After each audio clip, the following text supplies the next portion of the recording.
Welcome to Public Forum, a community outreach program produced at North Idaho College on the shores of Lake Coeur d'Alene. Featuring guests from around the globe addressing a wide variety of subjects, Public Forum serves to educate and enlighten. Please join host and moderator, political scientist Tony Stewart, in welcoming today's guest. I welcome you back to the second week of our two-week series with my colleagues from North Idaho College addressing their summer reading of books, and we always, every year, enjoy this so much. I learn so much about things I might want to read that I haven't. And this week it is Review of Outstanding Books of Nonfiction, and we have our same four guests from last week, my great friends and colleagues. First of all, Denise Clark, who is a North Idaho College librarian. And I often say of Denise that over the years it's been my pleasure to talk to her many times, and she's always familiar with every book that I mention. So you're our great encyclopedia, and welcome back to the program. Thank you, Tony. And equally pleased to have Dr. Virginia Tinsley Johnson, who is the chair of the Communications and Fine Arts Department. Her expertise and field is in English, and she too is an extensive reader. And Virginia, it's always a pleasure having you on this program, and you also bring us such delight with the books and your review of them. Welcome back. Thank you, Tony. I'm very pleased to welcome Fran Barr, who's also equally involved with reading and articulate on her books, and it's great to have you to join this group. I hope you'll stay with us each year. We like to do this every year, and you were a delight last week too, and so welcome back. Thanks, Tony. And Annie McKinley, who has been with us all these years and on this review, and you too read all. In fact, when you travel to Europe and other places, you have books with you all the time, and you're great at your reviews, and so welcome to the program. Thanks. I was happy to have you here last week. Now with that, we'll get right into a discussion of nonfiction books, and I'm going to start over here on this side this time. We started over here last time, and Fran, I'm going to start with you because I recognize the book you have. It's got raving reviews. This is Seabiscuit, an American Legend, and it's written by a woman named Laura Hillenbrand, who is a reporter or writer for a number of magazines dealing with thoroughbred racing, Blood Horse, The Backstretch, Turf and Sports Digest, and a number of other books. She's received awards for being a fabulous journalist, and I'll have to say that's true. It's interesting, just a little detail. I think she decided to write this book because she suffers from chronic fatigue syndrome, and so she had the time while she was in the hospital to put this book together and while she was recovering. And what I find interesting is that her writing is so spirited, it's so full of energy, that it's just a pleasure to read. So she may be suffering from chronic fatigue syndrome, but not in her writing style, I can assure you. It's been made into a movie. It's been made into a movie, yes, indeed it is. And although I haven't seen the movie, I've been told that the book is quite different than the movie because the book deals more with the horses, with the horse Seabiscuit. The movie focuses more on the lives of the three men who were involved in getting Seabiscuit to be the hero he was for everyone. But let me quickly go into the setting and the time. It takes place during the Great Depression, and a man who brought the American automobile to the West by the name of Charles Howard decided that he wanted to begin racing horses, and he wanted to invest in a horse that was not already a powerhouse. And so he hired a trainer by the name of Tom Smith, who was not a typical trainer for thoroughbreds and for the racing industry. He was a Mustang breaker. He was a cowboy. And he was a very quiet, unassuming man who lived for horses, was not interested in anyone else really. So he picked this old beat-up horse named Seabiscuit who had not run well, who had been mistreated in many ways by his former owners, and he was a funny-looking horse, Seabiscuit was. And I thought maybe I'd read a description of him, yes, if that's all right. Okay. Seabiscuit was an unlikely champion. He was a rough-hewn, undersized horse with a sad little tail and knees that wouldn't straighten all the way.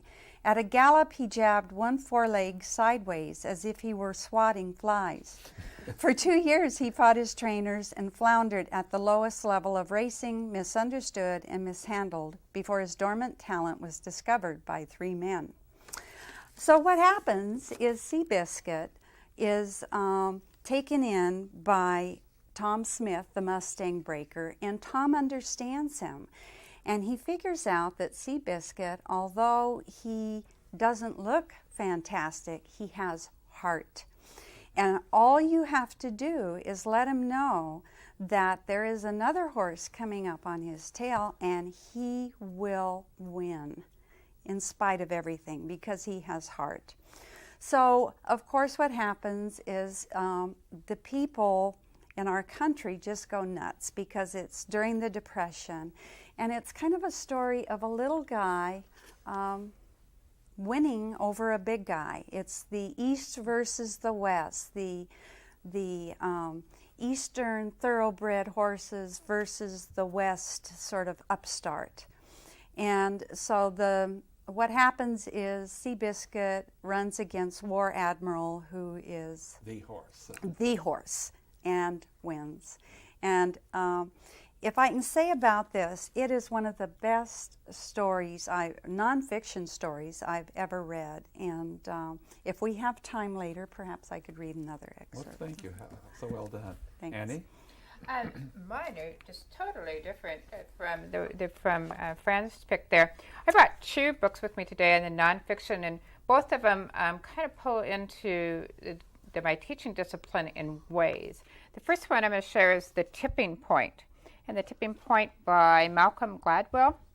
And this is about why, the magic moment is kind of like, when do trends start, social behavior crosses a threshold, and, it's kind of the main thing that goes, why did hush puppies become such a trend? Yes. And, and what is it that tips something over to make it a trend and stuff? And I just thought some of these things were really interesting. Why I said that pulls into my discipline is I'm forwarding this to my minister because there's different stories, and he's at service right now, so he'll have to tape the show and watch it later. But that there's different stories in here. I thought, oh wow, that would work really well in different sermons. So a little it's about what makes things happen and stuff. And how it starts. I've read the book. It's fascinating. Yeah, and with the part of too, and some of the things that I've shared with other people, we had this in our book club, and even the thing about smoking, and we have all these campaigns to get teenagers not to smoke and people to quit smoking. But really, why do most people even start smoking? And it's usually that they had somebody in their life that they just found was fascinating. That Aunt Helen that brought the cigarette up, and she just looked so classy, and that's what they wanted to look like. And now we see it in movies a lot, there's more smoking in movies than ever before. And again, that's the kind of the tipping point, that what makes people want to smoke and stuff. And where does it start and all this process?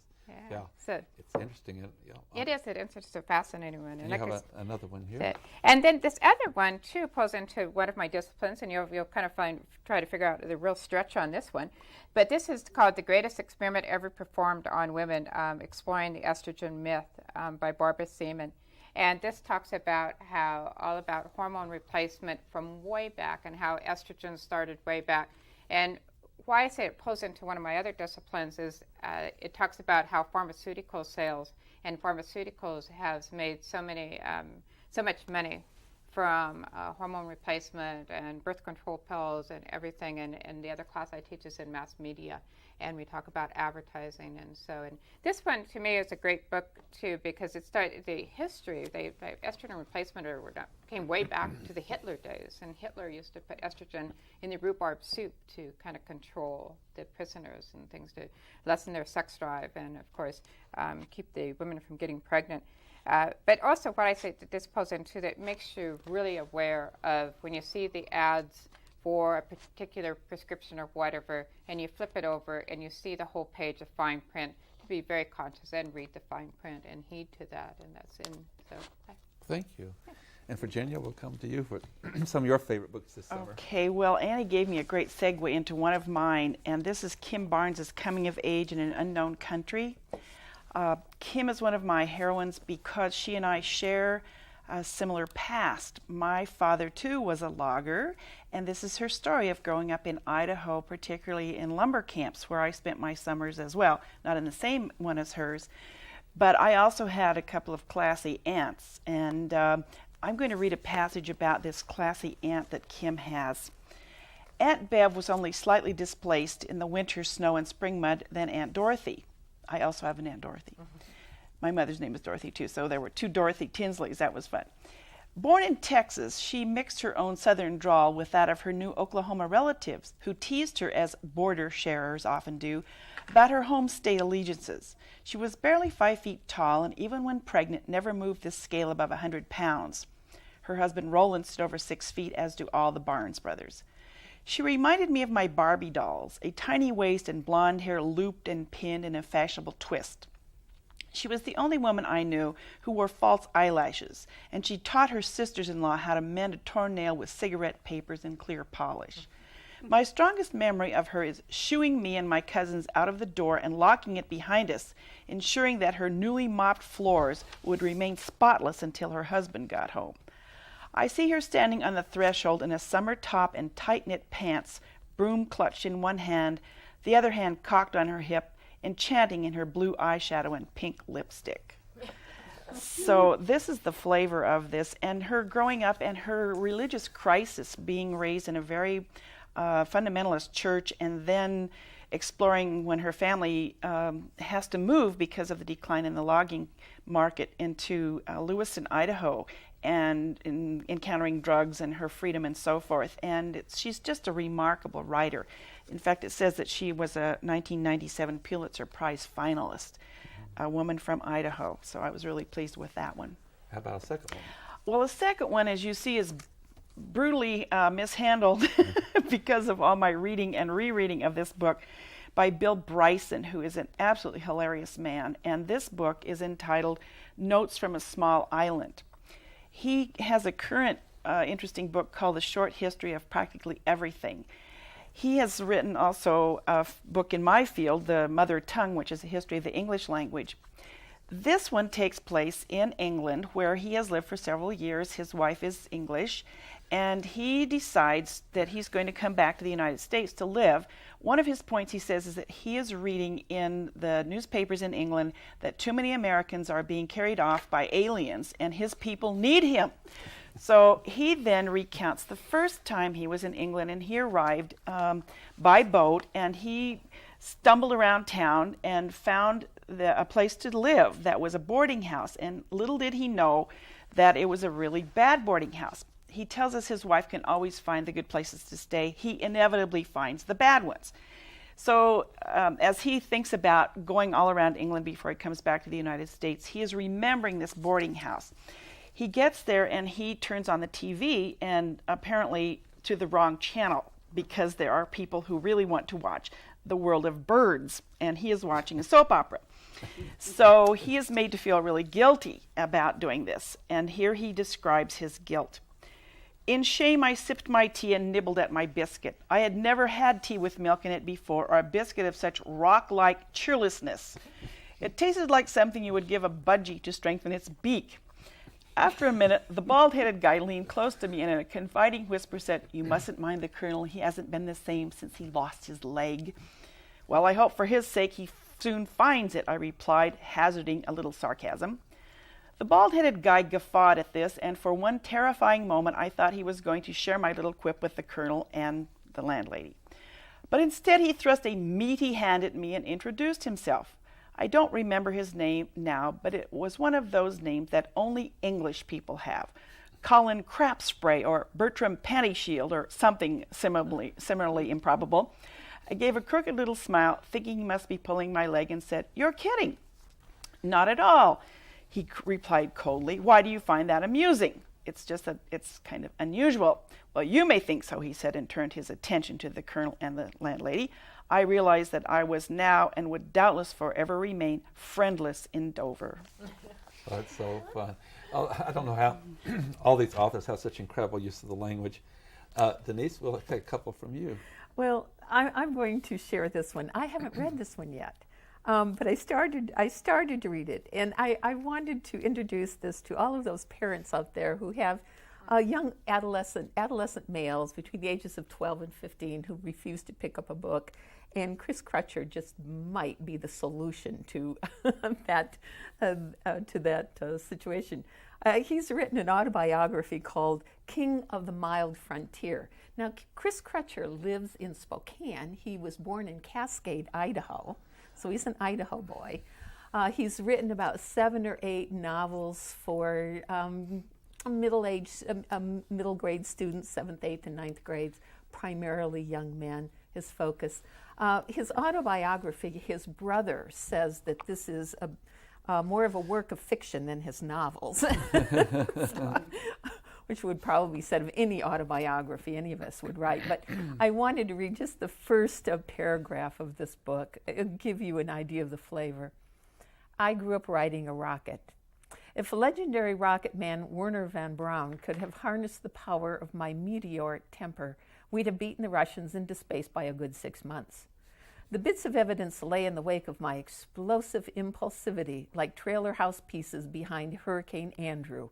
Broken toys, holes in walls, a crack from top to bottom in a full-length mirror on the bathroom door of the little house where I lived until just after my 7th birthday. My dad purposely didn't replace that mirror as a reminder, a monument to me. Subsequently, when he'd see me heating up, he'd point to it and ask one of those questions to which adults never really want an answer. Are you proud of that? No, I lied. My bottom lip stuck out so far he could have pulled it over my forehead. Of course I was proud of it. I'd had to slam it 3 times to get it to break. So Kids will enjoy that. Exactly. And I think adults and I think some of the younger readers in our library might enjoy this one. So I got a big kick. I heard him speak over the weekend, and I was just delighted. He's a delightful speaker. The second book I'd like to share with readers is this one called The Black Dahlia Avenger. Now, I am not a reader of true crime. I think the last time I read one was Helter Skelter, published way back in the early 80s. And this one, though I've always been kind of fascinated by the Black Dahlia murder. And this one says, one of the most notorious murders of the 20th century solved. Well, it's not actually solved. But the conclusions the author comes to would probably, in reading it, I'd say, I think probably it's solved. Steve Hodel lives in Bellingham, Washington. He's a retired investigator. He used to work for the Los Angeles Police Department. And he says that the Black Dahlia murder was passed on to every rookie cop. Now, the Black Dahlia was murdered in 1947. It was a rather sensationalist murder, a rather gruesome one, and it was never solved. So from year to year, the LAPD would give it to every new rookie who'd come on board, kind of snickering, solve this one, guy.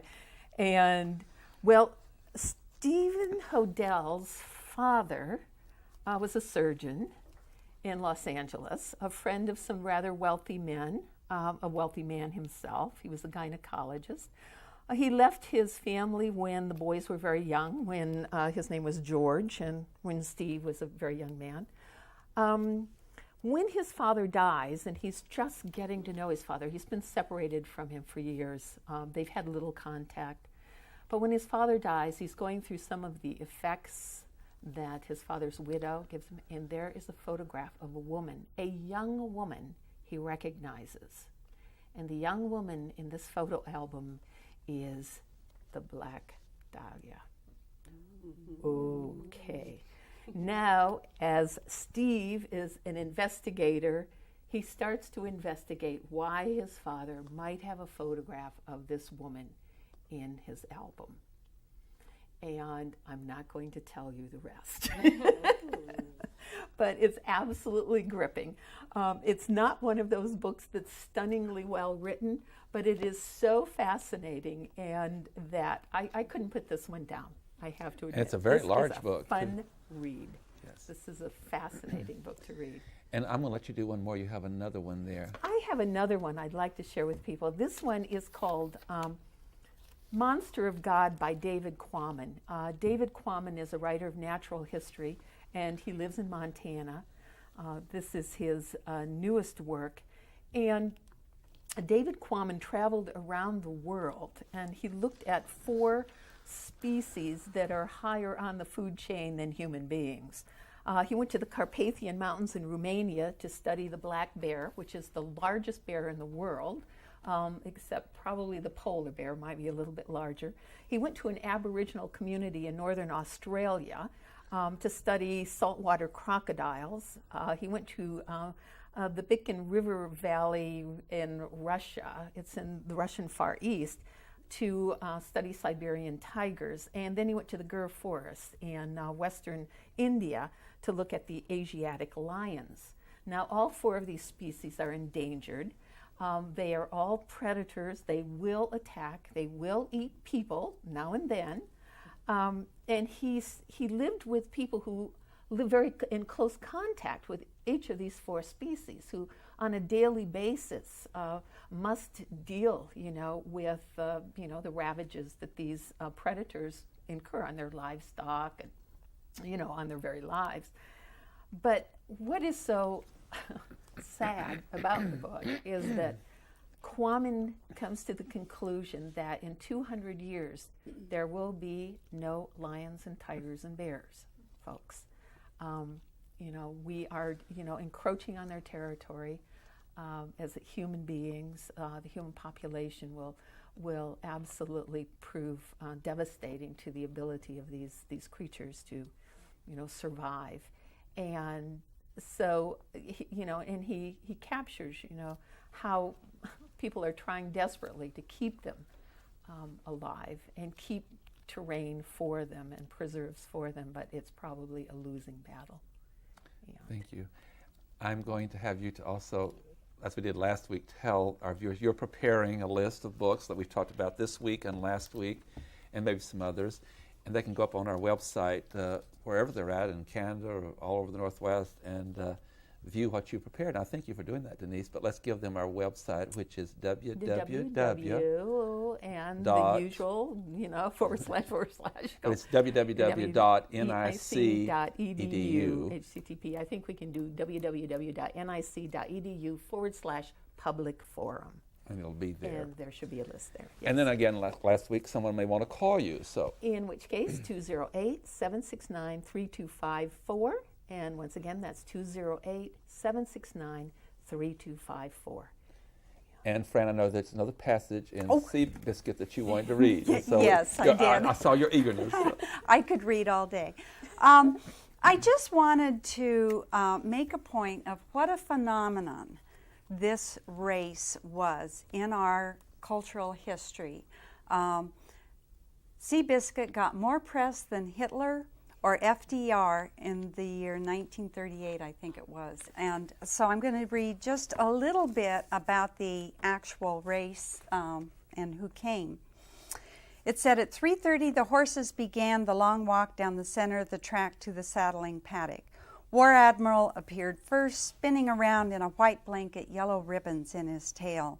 2 minutes later, Smith and Pumpkin appeared with Seabiscuit, who was covered to the ears in a red blanket emblazoned with a white H.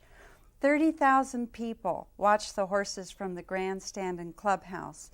10,000 more teamed in the infield, lining up behind a small retaining fence about 10 feet inside the track rail. Dozens of fans bristled over the tops of the steeplechase fences, leaving them teetering under the weight. A thick line of police fanned out to hold the masses back. Outside the track, some 10,000 fans who couldn't get in gathered 10 deep around the track fence and stood upon every rooftop, fence, tree limb, and telephone pole as far as a mile from the start, hoping to catch a glimpse of the race. It is just phenomenal what happened. Also, just as a quick sideline, the life of a jockey was absolutely amazing. These people who rode horses to victory lived in the stables. They were paid almost nothing. If they were injured, it wasn't unusual for them to just be they might be left on the track. And if they weren't left on the track, they might pick them up and take them, off to a stable somewhere and lie them down and leave them there for hours and forget about them. And they had absolutely, of course, at that time, no insurance, no medical coverage, no way to take care of themselves. So this story is just a fascinating piece of history. I have another question for you. This is the chicken egg question. We often wonder, like in the political world, do the event, or I should say, do the events shape the leaders, or do the leaders have a lot to do with the events? Like Franklin Roosevelt coming along during the Great Depression and also World War II. Since this was a very low time for people, there was the largest number of people unemployed, I guess, in our history. It was a very gloomy time. And a horse coming along like this that was such an underdog, is it almost destiny for a horse like that to beat the victor of the past for the spirit of the people? It's hard to say exactly where Seabiscuit came from. I know his trainer was a person who, he came out of the American West. He couldn't communicate with people, but he absolutely lived with this horse, and he understood him. And I think it was just that trust, that belief, something about that relationship that he had with Seabiscuit, and then the jockey, Red Pollard, who was quite a character. They just connected with him, and they understood what he was, that he had a heart as big as could be, and that if you just told him to win and you got him right up next to a horse and let him look at him, he'd kill himself to do it. That was also a lesson for the people who were struggling, that with lots of heart, that there was hope for the future. And hope for the underdog, yes. I think it was a wonderful story. But getting that together all historically in that time is really a fascinating story. On that note, I have to thank all four of you. What a delightful time it's been with you for 2 weeks, and I'm extremely proud of you and what you do for not only those of us at North Idaho College, particularly the students, but in the whole community, and through this program, how you've given people some jewels that they can look at and read and enjoy life. And I think you're very, very special. Ladies and gentlemen, I hope you'll be with us again next week when we will yet discuss another issue. Until then, please have a good week. I am Tony Stewart.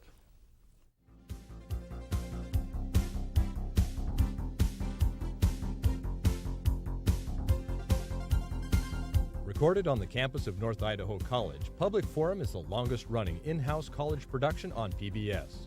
Each episode is pre-recorded live and is an educational outreach from North Idaho College. Please join us at this same time next week for another edition of Public Forum on this public television station.